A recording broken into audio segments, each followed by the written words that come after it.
สียงกรี๊ดดังๆนะครับให้กับนักแสดงนะครับสกายนานี้นะฮะและผู้กำกับของเรานะครับพี่วาวาสุเท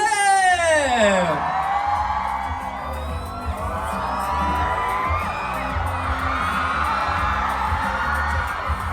ครับพี่เลโอ สวัสดีครับสวัสดีสกายสวัสดีนานี้สวัสดีครับพี่วาครับ มาทำอะไรกันเยอะแยะครับเนี่ย มาหาคุณไงนะฮะเป็นยังไงบ้างครับพี่กายพี่นี้ไม่เจอนานเลย ดีใจครับดีใจได้เจอพี่เลโอ นานี้ล่ะครับ ดีใจเหมือนกันครับ พี่ได้เจอพี่ ใช่ ได้เจอแฟนคลับ อ๋อใช่ ผมป่วยนิดหน่อย เพื่อนป่วยหน่อยครับ ครับผมอ๋อไม่สบายเหรอ ใช่ครับ เป็นอะไรครับ เป็นคนหล่อ อาการนี้รักษายังไงหรอนานี้ เอาตับไหนดีเนี่ย รักษาค่อนข้างยาก เหรอฮะ ครับ ต้องใช้ผู้เชี่ยวชาญในการรักษานะ ไม่เป็นไรครับ ทักทายพี่วางหน่อยเร็วพี่เลโอ ครับพี่ว่าคิดถึงเลโอไหมครับพี่ว่า ถึงมาก ครับผม มากเดือน นะครับ 3 เดือน อ่ะโอเค ก่อนอื่นเลย เดี๋ยวให้ทักทายแฟนๆนะครับ แล้วก็แนะนำตัวกันหน่อยว่าใครเป็นใครใครเป็นนักแสดงใครเป็นเพื่อนกันใครเป็นแฟนกันอะไรอย่างเงี้ยนะครับก็เชิญ แล้วคุณเป็นอะไรตอนเนี้ย อะไรนะใช่ผมเป็นอะไรเหรอ เล่นเราเล่น สวัสดีครับสกายนะครับ รับบทเป็นนิรันดร์ครับ สวัสดีครับผมเดี๋ยวนี้นะครับ รับบทเป็นพี่พีทครับ สวัสดีครับวานะครับวาสุเทพนะครับเป็นนักเขียนกับผู้กำกับนะครับ เย้เชิญทุกท่านนั่งพูดคุยกันได้เลยนะครับผมมากับการเปิดตัวนิยายวันนี้นะครับอูนะฮะก็มันเป็นออริจินอลของเราใช่ไหมครับถามผู้กำกับก่อนเลยพี่วาครับ ใช่มันเป็นออริจินอลของที่ทางภาพพิทวีสุขกับทาง GMTV พัฒนาร่วมกัน ครับผมนะฮะทีนี้สำหรับอูเนี่ยคือยังไงครับมันพี่วาเขียนทั้งหมดเลย เขียนทั้งตัวนิยาย เขียนบทในซีรีส์ด้วยเหรอครับ คือจริงๆต้องบอกว่าออริจินอลจริงๆ มันเป็นบทซีรีส์ที่ อ๋อ ที่ทำพี่กับมีทีมอีก2 คนพัฒนาเป็นบทซีรีส์แล้วทีเนี้ยนิยายมาทีหลังหรือนิยายเหมือนปรับจากบทซีรีส์ให้กลายเป็นนิยายเล่มนี้เพราะฉะนั้นเนี่ยเราก็จะเขียนบทกับทีม แต่ว่านิยายเราเขียนเอง อ๋อพี่วาเขียนเองเลย ใช่ ครับผม เขียนเองไม่เขียนเองเรื่องมันซับซ้อน ครับผมนะฮะ นี่คือยังไง เปล่าครับผมดูศิลปินเขาอยู่ครับ คุยอะไรกันหรอเล่าให้ฟังหน่อยสิ ความลับครับ ในเรื่อง อ๋อเป็นความลับในเรื่อง ใช่เลยไม่พูดผ่านไมค์ไงเดี๋ยวมันสปอย อ๋อโอเค พูดไม่ได้เนาะนี่เนาะ ไม่ได้ครับ เดี๋ยวเขารู้กันหมดอ่า โอเคอ่ะก่อนอื่นคุยกับพี่วาต่อขออนุญาตนะครับผม เชิญเลยครับ อูเกี่ยวกับอะไรจริงๆเนี่ยสิ่งที่เราได้เห็นเกี่ยวกับซีรีส์เนี่ยก็คือวันเปิดตัวที่เป็นไพลอตเนาะเราก็พอจะเห็นภาพคร่าวๆแต่ตอนนี้มันน่าจะดำเนินการแล้วก็เป็นรูปเป็นร่างมากขึ้นละ มากขึ้น ถูกต้อง งั้น เพราะว่า ให้เล่าเรื่องย่อเกี่ยวกับอูหน่อยครับ คือย่อนี่ยากมาก เดี๋ยว เลยแต่จะพยายาม คอนเซปต์ของอู คือมันก็คือคาว่าอูคืออะไรอะเนาะคือเรื่องมันเป็นเรื่องของอู ครับ ทีเนี้ยเราเหมือนเราทำให้สมมติว่าโลกเนี้ยมันมีพลังอยู่เป็นพลังธรรมชาติ แต่ว่าเราไม่สามารถคือมันอยู่เหนือจากวิทยาศาสตร์เนี่ยมันเนี่ยไอพลังเนี้ยเราในเรื่องเนี่ยเราเรียกว่าพลังฟ้าดินซึ่งมันเป็นพลังที่ทำให้ชีวิตมนุษย์และโลกเนี่ยมันดำเนินไป ครับ ทีเนี้ยมันจะมีกลุ่มคนกลุ่มหนึ่งที่สามารถเชื่อมโยงกับพลังนี้ได้ ครับ ซึ่งคนกลุ่มนี้ก็คืออู เราเรียกคนกลุ่มนี้ก็คือจะเป็นคล้ายๆ คนที่มีพลังวิเศษ ใช่คือคนที่สามารถเชื่อมโยงพลังสิ่งนี้ได้มากกว่า ครับ เนาะก็คืออูซึ่งก็คือพระเอกของเราคือนิรันดร์ ครับ นิรันดร์ของเราเป็นอูเป็น คนนี้เป็น ใช่ก็ ซึ่งจริงๆอูเนี่ยมีเพื่อไม่สปอยมากอาจจะมีไม่ได้มีคนเดียวถูกไหม ไม่ได้มีคนเดียว อ่า แต่ว่าอูก็คืออูคนนี้ในเรื่องราวของอูคือเรื่องของนิรันดร์ ครับ เนาะทีนี้อูเนี่ยมีหน้าที่ปราบจัดการพลังงานชั่วร้าย ซึ่งในเรื่องเนี่ยพลังงานชั่วร้ายที่ชั่วร้ายสูงสุดเนี่ยเราเรียกว่าปีศาจ ครับ ก็ทำให้ต้องมาเจอกับอีกตัวละครหนึ่งก็คือพีทซึ่งพีทเป็นคนที่มีพลังปีศาจอยู่ในตัว เอ้า เฮ้ย เอ้า อะไรอ่ะ อะไรเป็นไรเกิดอะไรขึ้น โอ้อุตส่าห์เก็บความลับ อุ๊บ มาตั้งนาน อ๋อที่คุยกันคือตะกี้ที่คุยกันคือเรื่องนี้เหรอ ไม่ใช่ มันมีอยู่ในปกหลัง เอาเหรอ คือที่ผ่านมาเวลาไปโปรโมทหรือสัมภาษณ์ โอ้ ว่าเขาให้ฝากผลงานตอนท้ายอ่ะ ไม่ คือจะไม่มีใครพูดเลย เรื่องนี้เลย ใช่ นะครับ แต่ตอนนี้คือมันมีนิยายแล้ว น่าจะพูดได้มากขึ้นเพราะบางคนอาจจะอ่านจบแล้ว มัน ครับ อยู่มันมีอยู่ในปกหลัง อ๋ออั อันนี้มันพูดได้ โอเคโอเคโอเค ปีศาจ ก็คือพีทเนี่ยพีทเป็นคนที่มีพลังปีศาจอยู่ในตัว ครับ เนาะทีเนี้ยนั่นแหละมัน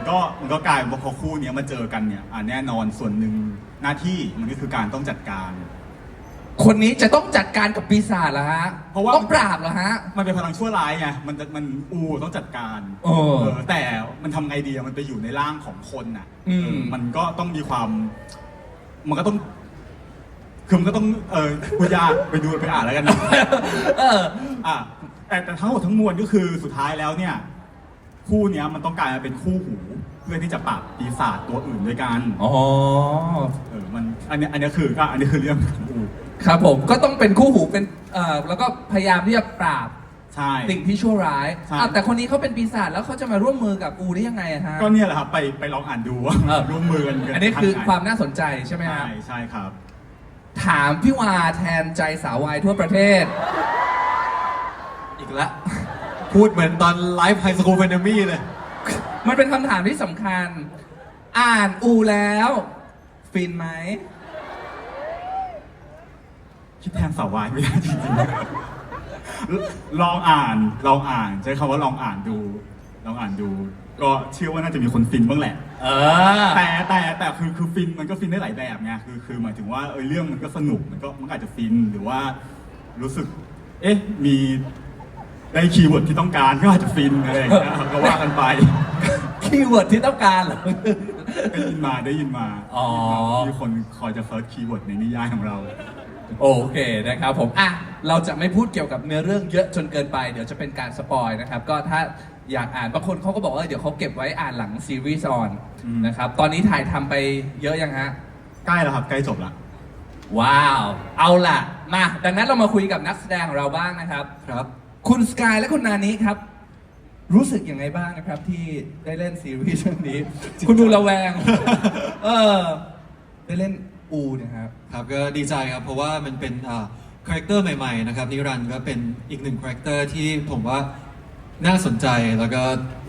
น่าลองค้นหาตั้งแต่ตอนเวิร์กช็อปแล้วก็จะแบบมีกระบวนการลองอะไรหลาย ๆ แบบ เพราะว่าเรื่องนี้มันเป็นการที่เราไปสวมบทบาทคนที่เขาอาจจะแบบว่ามีความคิดอะไรบางอย่างที่แบบว่าไม่ได้แบบเหมือนคนปกติทั่วไปว่าเขาสามารถคอนเน c t พลังกับฟ้าดินได้ ครับ ใช่ ซึ่งในเรื่องเนี่ยเราจะไม่แบบว่านิยามเป็นว่าเป็นร่างทรงนะพี่ว่า เป็นบุคคลที่คอนเน c t กับฟ้าดินได้ ใช่เรา คือจริงๆ ถ้าคำว่าอูเลยเนี่ยมันจะแปลว่าร่างทรงถูกต้องไหมครับ คือมันตีความได้เยอะพ่อมดก็ได้ร่างทรงก็ได้ อืม ก็เราก็ต้องบอกตรงๆว่าอูของเรามันอาจจะไม่ได้เป็นเท่ากับอูในโลกความจริงขนาดนั้น ครับผมก็เป็นแฟนซี แต่นี่ก็คืออูคือมีพลังที่จะเชื่อมต่อกับฟ้าดิน แล้วพลังเขาคืออะไรหมายถึงว่าเชื่อมต่อแล้วทำอะไรได้นี้พอจะเล่าได้ไหมเอ่ย หรือว่า พอได้เนาะก็คือเขาแบบไม่ได้มีพลังเป็นของตัวเอง คือแค่ยืมพลังจากฟ้าดินมาใช้เพื่อทำสิ่งที่ถูกต้อง เหมือนถูกกำหนดมาว่าฟ้าดินกำหนดมาแล้วว่าเราจะต้องใช้พลังนี้เพื่อปราบสิ่งชั่วร้ายอะไรอย่างเงี้ยเหรอฮะ ใช่ประมาณนั้น แต่ว่าในเรื่องก็จะแบบมีหลายประเภท อืม ใช่ มีอูหลายประเภทอีก ครับ แต่ ผมว่าผมชอบคำนี้เรื่องของอู มันเป็นเรื่องของอู เรื่องของอูครับ ครับ อย่าถามเยอะเรื่องของอู นะครับ มันมีในชีวิตจริง ถ้าคุณมีพลังวิเศษเนี่ยคุณอยากใช้พลังวิเศษทำอะไรฮะ อันนี้นอกสคริปต์หรือเปล่า นอกสคริปต์ครับ ถ้ามีพลังวิเศษกับอูเหรอครับ ก็ตอบยากฮะขอให้นิยายวันนี้ขายหมดแล้วกัน เหลือไม่เยอะแล้วให้หมดแล้ว ไม่เยอะ โอเคนะครับมาที่คุณนานีบ้างนะครับ ครับ รู้สึกยังไงบ้างครับ ได้เล่นซีรีส์เรื่องนี้ จริงๆก็ตื่นเต้นครับ เพราะว่าพอเราได้รู้ถึงตัวละครพีทพอเราได้อ่านอะไรเงี้ยครับก็รู้สึกว่าบทค่อนข้างเครียด ใช่ เพราะว่ามีเรื่องราวของพีทค่อนข้างจะ มีหลายเลเวลให้เติบโต ครับ ใช่ครับ คาแรคเตอร์พีทนี่คือเป็นยังไงอะครับ สำหรับพีทคือโดยพื้นฐานเขาคืออาจจะพูดได้ไม่มากแต่ว่า พีทเขาจะเหมือนมีชนวนติดอยู่ในตัวตลอดเวลา คือ ชนวน คือเหมือนเป็นระเบิดติดอยู่ในตัวตลอดเวลาอะไรเงี้ยครับแล้วก็เหมือนคนรอบข้างเขาเนี่ย ทุกคนไม่ว่าใครหน้าไหนๆอะเหมือนเป็นแบบไฟแช็กอะคือเหมือนแบบแค่ใครเดินผ่านสะกิดอะไรที่ทำให้พีทไม่พอใจก็คือตุ้มเลยระเบิดเลย โอ้ยอย่างนั้นเลยอะฮะ คือแบบว่า คือระเบิดคือเขาก็จะท คือเหมือนแบบใครไม่พอใจก็ลุกเลยอะไรเงี้ยแบบว่าคือค่อนข้างรุนแรงนิดนึง ำโอ้นะครับพอใจไหมตอนนี้ ได้นะ พอใจกับเขาไหม อันนี้เขายังไม่ได้ทำอะไร โอ้ย อ๋อ ขอโทษครับพี่พีท ครับ น่าเกรงขามมาก พูดถูกไหมพี่กรณ์เอ้ยพี่กรณ์ พี่ เฮ้ย กรณ์พี่วา โอ้โห พี่กรณ์พี่วา ปลุกใครแบงค์ คือที่บอกว่าระเบิดนี่คือจัดการเลยถูกไหมฮะ คือมันเป็นแอคชั่นเนี่ยถูกป่ะ เป็นเขาเรียกว่าอะไรอ่ะ เป็นคนเจ้าอารมณ์ดีกว่า เออ ใช่เป็นคนเจ้าอารมณ์ คนเจ้าอารมณ์ เออ แต่ว่าจริงๆที่ผมว่าเพราะเจ้าอารมณ์ด้วยก็เพราะมีแบบในตัวเขามีปีศาจด้วยแต่ว่าต้องมาดูว่าเ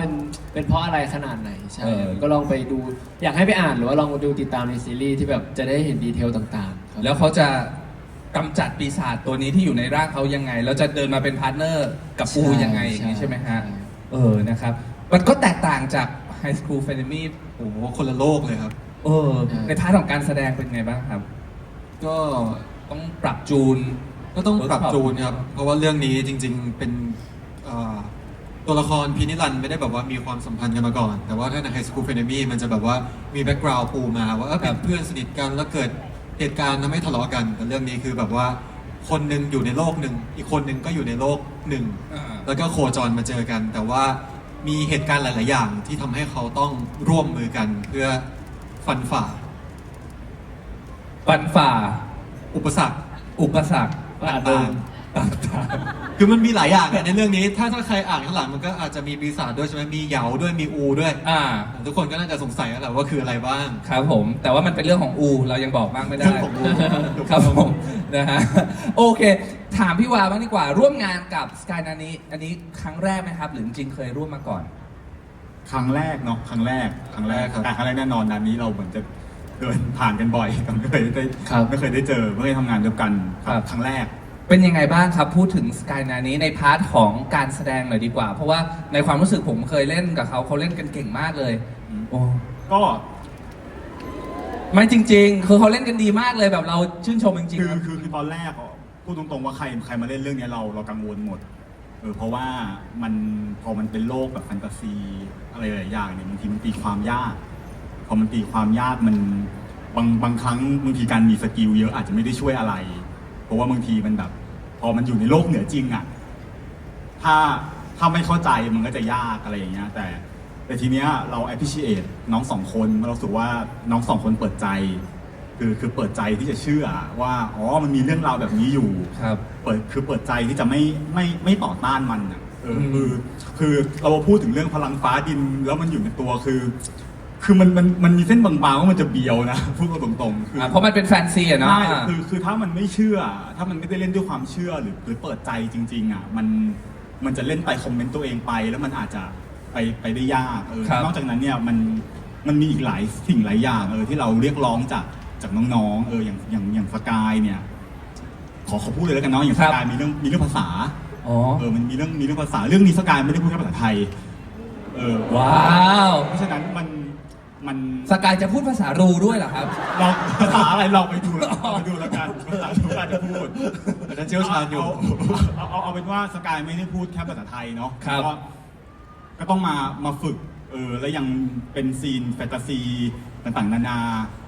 คือเชื่อว่าถ้าใครอ่านนิยายก็ต้องตั้งคำถามเลยไอซีนเหล่านี้ที่อ่านในนิยายสกายจะเล่นยังไงอะไรเงี้ยก็ต้องบอกว่ามันเป็นการเตรียมตัวซึ่งก็ต้องขอบคุณสกายที่เปิดใจแล้วยอมมาเตรียมตัวกับเราส่วนนานี้เนี่ยคือนานี้เนี่ย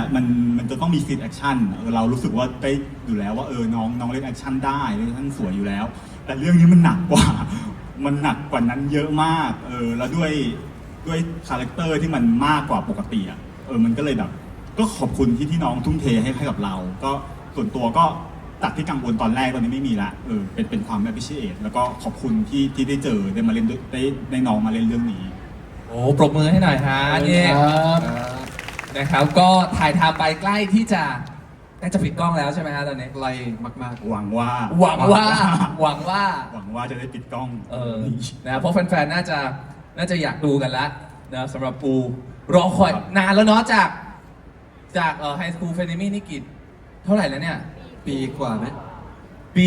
ปีกว่าๆนะครับ ปีกว่าๆแล้วนะครับ ก็รอซีรีส์ของสกายนานี้มานะครับผมอ่ะงั้นกลับมาพูดในพาร์ทของการถ่ายทำซีรีส์บ้างนะครับ แต่ตะกี้พี่วาเกริ่นไปแล้ว ยังไงฮะเขาบอกต้องเปิดใจคุณเปิดใจแล้ว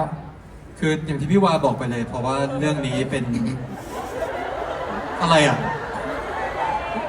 ไม่มีอะไรเลยก็คือฟินของตัวเองไม่มีอะไรอยากรู้ๆบ้าง พิรุธพิราบสุด ไม่ก็คือคุณเปิดใจกับบทเรื่องนี้มากเลยไง ๆ ใช่ครับ เพราะว่ามัน เดี๋ยวย าก ผมจะตามไปดูย้อนหลังใน X นะครับ เราจะเก็บมาชำระหนี้วันหน้า ได้เดี๋ยวโปรโมทซีรีส์เจอกัน ครับ ก็อย่างที่พี่วาบอกไปครับว่าพอเรื่องนี้เป็นเรื่องแฟนตาซีแล้วก็ด้วยคาแรคเตอร์มันค่อนข้างยากว่าแบบเราจะ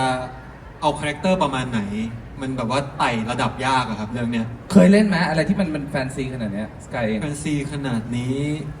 คือแฟนซีอาจจะเคยเล่นครับ แต่ว่าเรื่องนี้เป็นแฟนซีอีกรูปแบบหนึ่งอะ ซึ่งค่อนข้างยากในตอนเวิร์กช็อปพี่วาก็น่าจะรู้ว่าโอ้โหกว่าจะเจอจุดที่มันแบบว่าพอดีมันใช้เวลา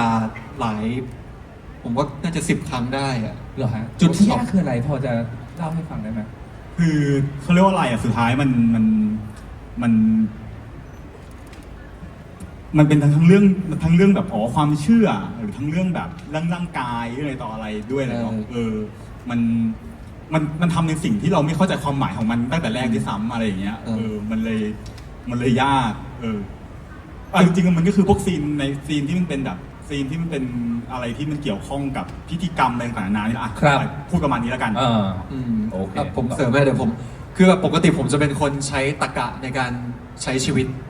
แต่ว่าเรื่องนี้ เขาเรียกว่าเมธอดป่ะ ไม่ใช่เมธอด method ใช้ตรรกะใช้ความคิดเลยหมายถึงว่าในชีวิตประจำวันนะ หมายถึงสกายเป็นคนมีเหตุผล เป็นคนมีเหตุผล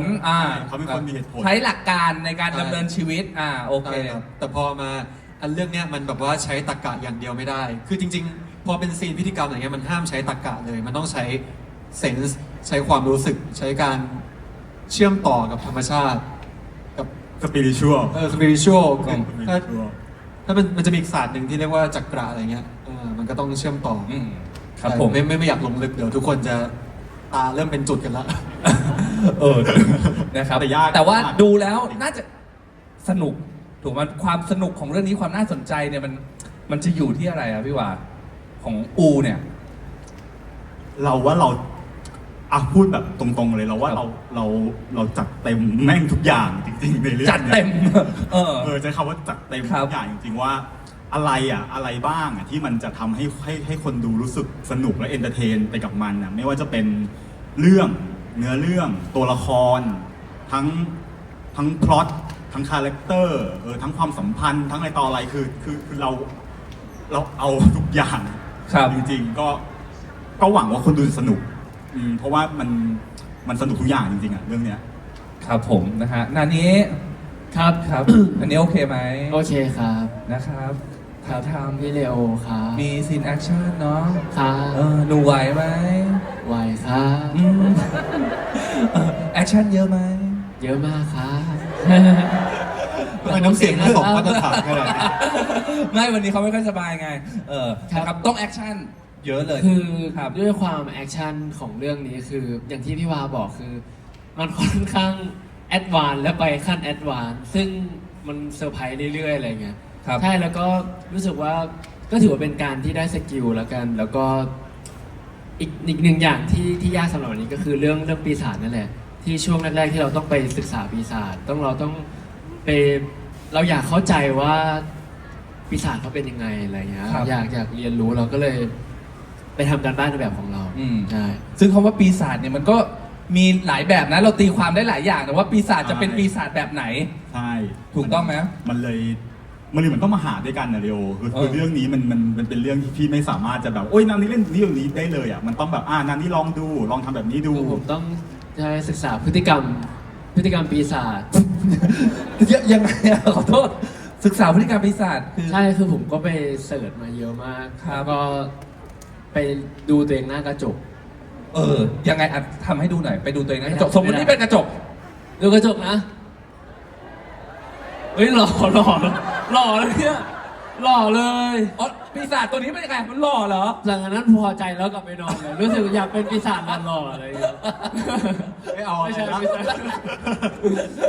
มันลงเอยแบบนี้อะ ไม่ใช่ครับพี่วาไม่จริงๆก็คือเหมือนเราพอเรามาปุ๊บเราก็จะแบบเก็บข้อมูลมาแล้วมาถามพี่วาพี่วาประมาณนี้ใช่หรือเปล่าหรือว่าอะไรอย่างเงี้ยแบบอะไรอย่างเงี้ยครับนิดๆหน่อยๆแล้วเรามีอะไรเราก็ลองเล่นดูแล้วพี่วาเขาก็ชิคโอเคไม่โอเคอะไรตรงไหนใช่ ครับ ซึ่ง ผม ความยากมันก็จะเป็นเรื่องความเชื่อเรื่องร่างกายที่เราต้องคอยแอคชั่นแล้วก็เรื่อง energy ของเจ้าตัวพีทที่มันค่อนข้างจะแบบสุดโต่งเลยอะไรเงี้ยซึ่งมันจะมีตั้งแต่คือเหมือนมันตั้งแต่ EP 1จนถึง EP สุดท้ายมันก็เราจะเห็นหลากหลายระดับของเขาแล้วกันที่เรื่องนิสัยหรือว่าเรื่องอารมณ์ที่เขาจะค่อยๆเปลี่ยนไปแล้วก็แบบบูบ้าเหมือนเป็นคลื่นตลอดอะไรเงี้ยครับใช่ ครับ ใช่ต้องรอดู เพราะว่าก่อนมาวันนี้ก็เพิ่งย้อนกลับไปดูไพลอตอีกรอบหนึ่งว่ามันเป็นยังไงเพราะมันนานพอสมควรแล้ว ครับ นะครับก็โอ้โหคือ ไพลอตก็อย่าไปเชื่ออะไรมากแล้วกัน เหรอฮะจากไพลอตนั้น เชื่อ จาก เชื่อได้อยู่บ้าง ก็มีโครง แต่เขาดูโหดเลยดูเท่มากเลยในไพลอตแบบโอ้โห อันนั้นแค่แบบ โอ้ยอันนั้น 0.0000000 น้อยมาก อันนี้คิดความเท่แค่เสี้ยวเดียวใน อันนั้น ซี จะ ส์ เรียกว่าความเท่นั้นเรียกแค่ว่าเหมือนเดินผ่านแล้วทักคนแล้วกันใช่ถ้าในอูก็คือ เฮ้ย บ้าพี่พีทอย่าไปทำแบบนี้บ่อยมันไม่เอามันเท่เกิน มึงไปแนวอวยตัวเองตั้งแต่ต้นเลยนะแรกๆยังอันนี้ว่าอันนี้ว่า แล้วที่ผม วันนี้ผมมาด้วย energy พี่พีท อ๋อ คือเขาจะมีความเบียวมีความวันนี้ผมแต่งตัวแบบพีทเลย อย่างนี้เลยเหรอ ใช่แต่ผมเติมแต่งนันนี้เข้าไป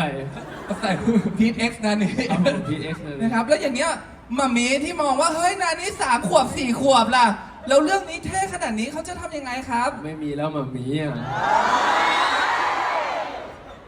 ไม่มีแล้ว ต่อไปต้องยังไง พี่ไหนลาเล่นครับลาเล่น เดินมาไง ครับ พี่นี่ครับเหรอ ครับจริงๆก็นั่นแหละมันก็เตรียมเรื่องร่างกายเตรียมเรื่องแบบความเชื่อสมาธิอะไรต่างๆเลยครับใช่ ครับผมนะฮะอ่ะต่อไปถ่ายกันโลเคชั่นมีต่างจังหวัดค่อนข้างที่จะเยอะด้วยใช่ไหมครับ ครับ เพราะอะไรถึงต้องไปต่างจังหวัดคือโลเคชั่นมันเป็นป่าเป็นเขาเป็นเมืองหรือเป็นอะไรพอจะสปอยได้ไหมครับ คือเราอยากให้คนดูเชื่อแหละ คือพอมันเป็นแฟนตาซีอ่ะเราจะแฟนตาซีกันอยู่แถวแค่รัชดาห้วยขวางก็ไม่ได้ก็ไม่ได้อะ มันต้องหาอะไรที่มัน ใช่ตอนแรกคือไม่ได้ตั้งใจว่าจะต้องไปไกลอะไรเลย ตอนแรกก็คิดว่ามันต้องการฉากป่าฉากอะไรเขาใหญ่ก็ได้แหละ แต่ ครั ว่า บ มันก็ยังไม่ใช่อะมันก็ คือ เลย ต้นไม้ฟิลมันยังไม่อันนี้พอ มันก็ยังเขายังไม่สูงพอ เขายังไม่สูงพอ ครับ เดินยังไม่ลำบากพออะไรอย่างเงี้ยก็เลยไกลขึ้นเรื่อยๆเรื่อยๆนะครับ ผมโลเคชั่นก็คือจะเป็นป่าเยอะเหรอฮะ ไม่ได้เยอะนะจริงๆก็ไม่ได้เยอะนะแต่หนักใช้คำว่าหนักแล้วกัน แชร์ต่อได้ไหมฮะยังไงฮะไทย อ๋อ ต่างจังหวัด ครับก็อย่างที่พี่วาบอกแหละมันพอเป็นเรื่องเกี่ยวกับคอนเน c กกับฟ้าดินอย่างเงี้ยเราก็ถ่ายที่กรุงเทพอย่างเดียวมันก็ไม่ได้ เราก็ต้องแบบว่าเข้าสู่แบบ back to nature อะเพื่อแบบว่า connect ได้อย่าง 100% คือมันเป็นแบ็กกราวด์ตัวละครด้วยแหละคือเราอยากให้คนรู้สึกว่าโลเคชั่นมันส่งตัวละคร ครับ ครับ แต่ว่า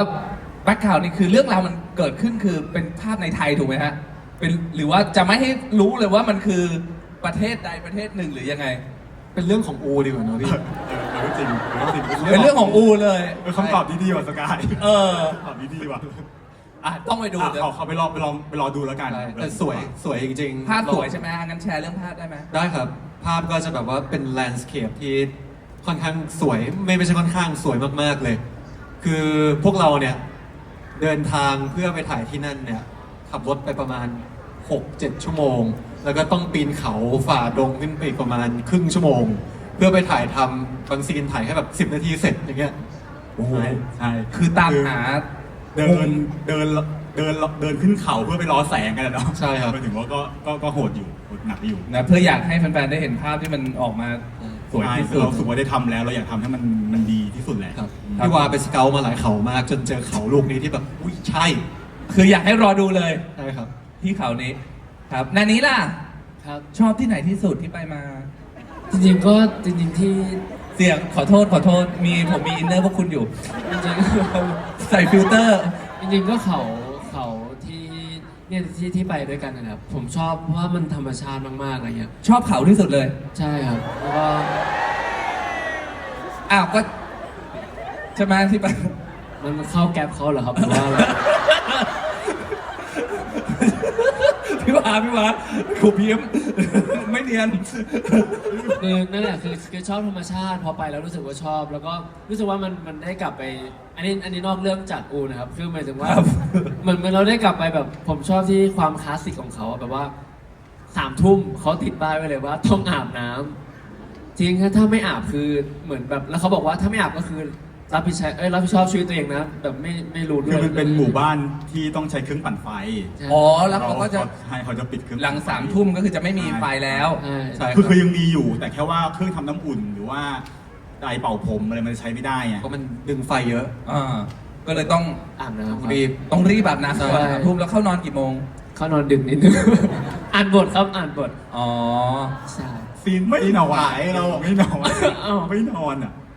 ยังไงฮะ แล้วผมก็ตื่นเช้าอีกวันไปขึ้นเขาครับ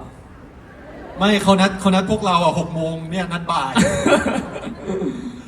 นะแต่ก็หนักแหละ แล้วก็ แต่ใช่แต่ผมชอบมากชอบที่ได้ไปถ่ายธรรมชาติสวยครับสวย ครับ แต่เป็นครั้งแรกที่ผมกับนานี้ได้ไอเนี่ยอาบน้ำเป็นเตาแก๊สอะเรียกว่าอะไรนะ ที่มันแบบ เครื่องต้ม เครื่องต้ม อ่ะ แบบ ต้ม เตาแก๊ส ไม่ใช่มันไม่ได้เป็นระบบไฟฟ้าเป็น ใช่ อุ่นน้ำแบบใช้แก๊ส ใช่แบบเปิดแล้วมีกลิ่นแก๊สออกมา ผมดูเลยมีไฟอยู่ในนี้เลยแบบฟูเนี่ยผมว่าตื่นเต้นมาก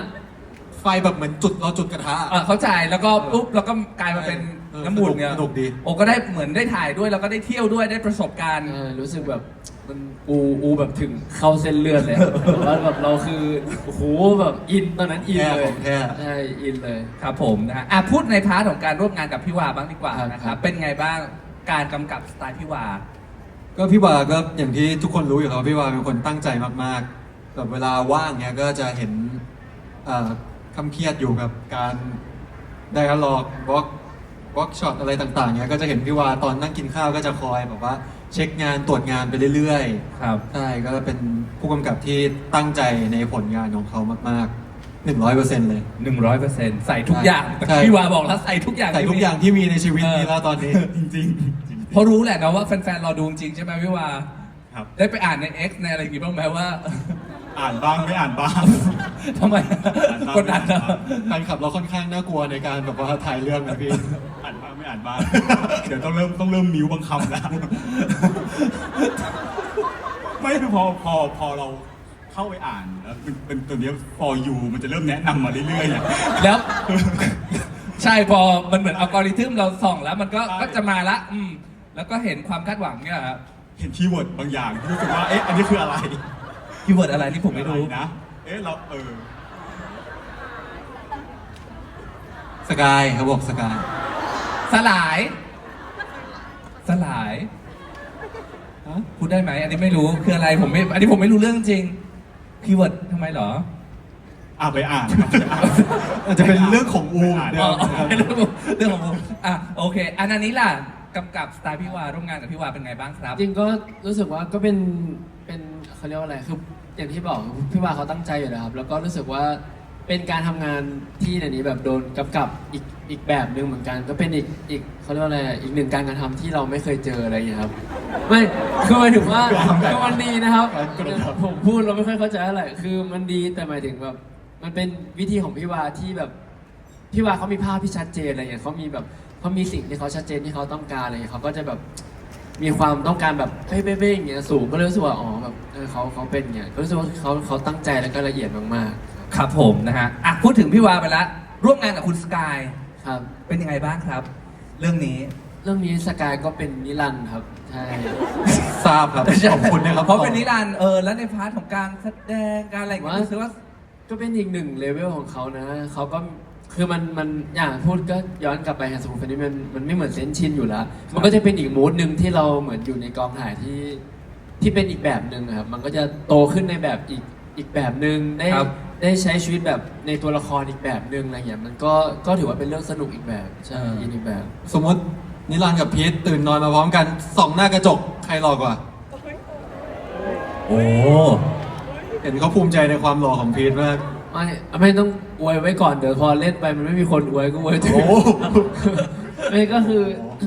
เอาจริงๆนะ มันจะสปอยไหมครับพี่ว่า ก็พีทนิรันดร์เขาคอยกัดกันตลอด เขากัดกัน ใช่ อีกแล้วเหรอ แต่มันไม่ได้เหมือนเซนชินไง เออ ใช่แต่คือมันเป็นมูดอีกมูดแบบดู คนละ โอ้ กลิ่น แบบ เออ แบบอีกแบบหนึงอะครับ อ่ะ ใช่ คุณเล่นเองอ่ะถ้าสมมติคุณไม่ได้เล่นเองแล้ว คุณเป็นคนดูอ่ะ ครับ ดูแล้วฟินไหม คำถามนี้มันเกิดขึ้นมาได้ไงวะ เราไม่รู้บทไงดูแล้วมันแอบแบบว่ามีโมเมนต์นะ พวกผมอะคือเป็น พวกผมเชื่อในตัวละคร เออ พวกผมทำในฐานะตัวละครที่ตัวละครเขาอยากทำให้กันพวกผมเชื่อในสิ่งที่พีทและนิรันดร์อยากจะเป็นและอยากจะทำให้กันแปลว่าความเชื่อของพีทนิรันดร์นั้นแปลว่าพวกเขาต้องมีนี่แหละมันแปลว่าสนิทกันแบบเก่ง ผมพูดสุดท้ายแล้วผมพูดให้ โอเค อันนี้แบบจากใจจริงเลยนะ ผมว่าตั้งแต่ถ่ายทำมารวมไปถึงงานบทเนี่ยคือผมว่าพีทก็มีช่องว่างอะไรบางอย่าง นิรันดร์ก็มีช่องว่างอะไรบางอย่าง แล้วก็มันเป็นความสัมพันธ์ที่แบบว่ามันมาเติมเต็มให้กัน ไม่ต้องกรี๊ดอันนี้เรื่องจริง ดูได้จริง แต่ว่าพี่ถาดู EP 1แล้วฟินบอกแค่นี้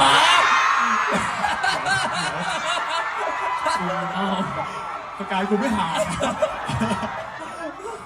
โอเค ถ้าพี่ถาถูก แล้วฟินแปลว่าจบ คุณเตรียมฟิน เฮ้ยเหมือนมาชุมนุมเลยวันนี้ อยากฟินไม่ไหวแล้วเว้ย นะครับโอเค ทั้งนี้ทั้งนั้นนะครับ ก็ซีรีส์รอกันหน่อยนะครับ ก็ ครับ แต่น่าจะได้ดูกันปีนี้แหละเนาะ ไม่นานอย่างที่คิดดีกว่าใช้คำว่าไม่นานอย่างที่คิดใกล้ โอ แล้ว เค ยังบอกวันเวลาที่แน่นอนไม่ได้ แต่ไม่นานเกินรอ ครับ ก็จะได้ดูซีรีส์กันแล้วนะครับ แต่สิ่งหนึ่งที่คุณไม่ต้องรอเลยก็คือนิยายนะครับผม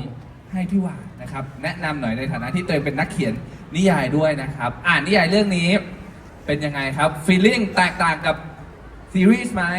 แนะนำให้อ่านก่อนหรืออ่านที่หลังดีเชิญครับพี่หวานครับ เอาแบบชัดๆส่วนตัวเลยนะ เข้าใจว่าทุกคนมีจุดยืนของตัวเอง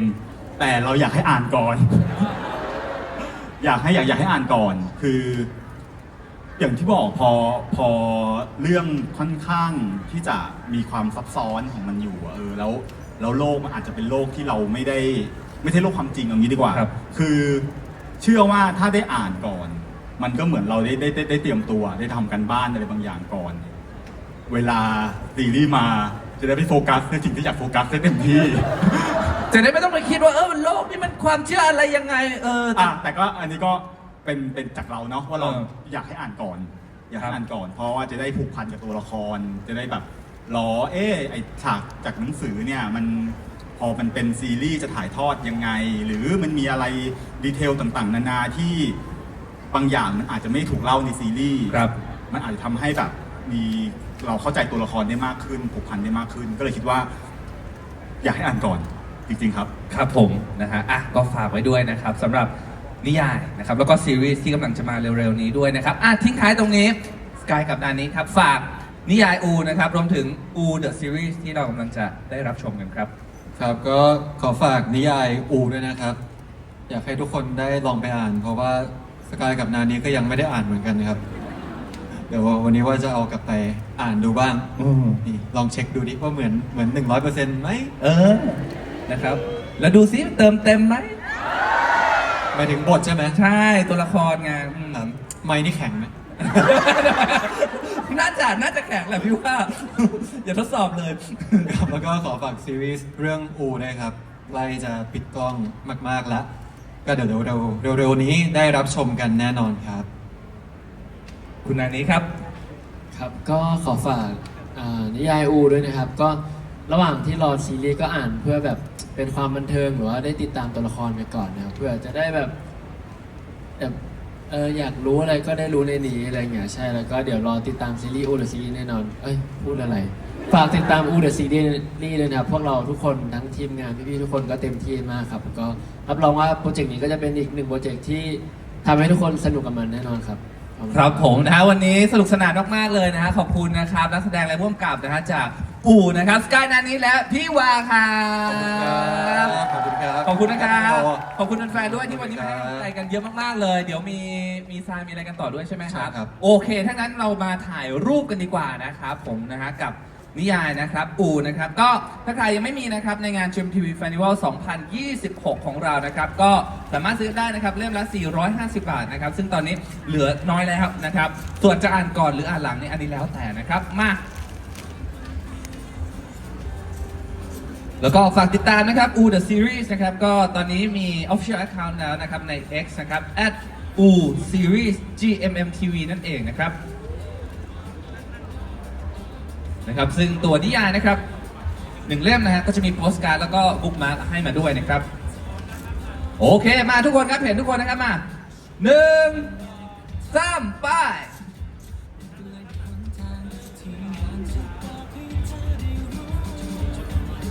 โอเคต่อไปเป็นวิดีโอนะครับอยากได้พูดอะไรไหมหรืออูเรื่องของอูเอาอะไรดีอูเหรออูยาวเลยเหรอ1 2 3อูเหรอนะโอเคได้มาทุกคนพร้อม1 2 3อู